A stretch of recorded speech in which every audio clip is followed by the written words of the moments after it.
Hey everyone, welcome back. Got another video here. This time it's on some 3D printed vehicles I picked up the other day, and just walking you through how I cleaned them up and got them ready for table.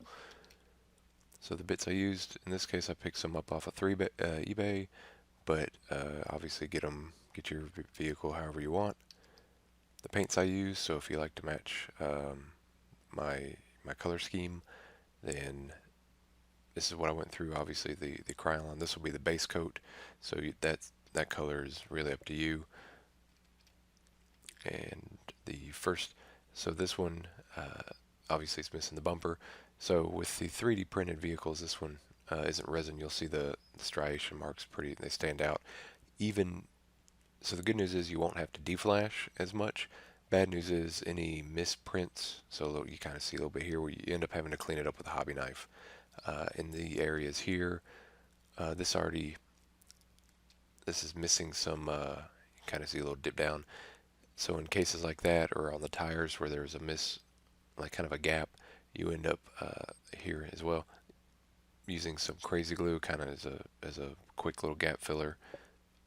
Obviously, you're welcome to use green stuff, and go to your heart's content. But the kind of the point of some of these 3D printed vehicles is they're relatively cheap.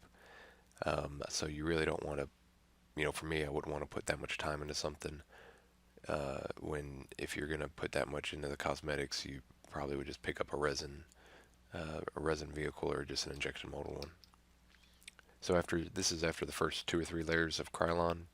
So as you start to see what normally is an issue of too much paint is kind of a feature in this case. So you're starting to lose these striation marks. It's still pretty pronounced from that angle, but it's starting to get better. Then I'm about 4 or 6 layers in here. It is obscuring the details, so you'll need to, if that bothers you, you'll have to come in with a hobby knife and kind of clean out some of that. But at this point, I got it cleaned up to where I was happy to start the actual colors and base coats. So paint. So I mentioned to slap some paint on them. So the green, these were just relatively quick, get them on the table. So here's the green. Used the red. I'm not that great with decals, so I just hand painted the stars. Kind of see some close-ups here. The windows are done with the black, and then the dry brush or the finish gray after the wash. Kind of some views here. So everything is covered in the Agrax Earth Shade, or Delvin Mud as it was, except the headlights. This is the Mithril Silver with the Ogren flesh wash on it. Just another, kind of just some little close-ups. As you can see overall, especially from the tabletop, because when I was taking these, I was 3 or 4 inches from it, so you kind of see some of the blemishes and issues, pitting of the paint. But overall, from arm length, it's definitely worth the price and the time. So the important stuff, scale. So came in. This is a T-3485 Warlord Games, so you kind of see it in comparison to the vehicles. The Warlord Russian Infantry, giving a comparison. So looking at it, it looks small just from the scale with him being on the base, but overall it fits with the tank, because you can see the Warlord's vehicle itself. I mean, they come up to the base of the turret with the base in here. Kind of a side-by-side profile view. So yeah, so coming in, this is some quick helpful hints through my working with it. One, don't be too picky.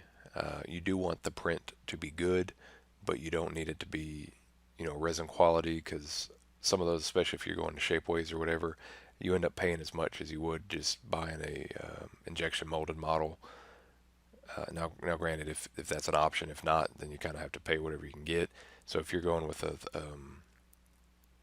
older printer, or not a resin printer or something, just I would advise not being too picky, because you end up, if you follow my method, drowning it in paint anyway. Scale, at least when I was out there looking, there's some that are even close. So like we normally use 156 for 28 mil, but I saw some that were like 150th for whatever reason. Um, Again, come down to detail. Unless you're picking up a good resin printer, it's not going to match injection molding. At least in my experience and looking at them and working with them. And one thing that I did, and I would suggest in this case, especially if you're not, printing it yourself, pick up a test model from the buyer. It's worth the additional shipping just to see, get the model in hand, see how it looks scale wise, unless obviously it's somebody you've bought from before and trust. But just a word to the wise, it worked out well. I ordered one, everything came in fine, but I've seen enough, especially if you're going from a heroic scale to a true scale or something like that. It's always better just to have one in hand. But overall, thanks for the watching, and hopefully you give 3D printing vehicles a try.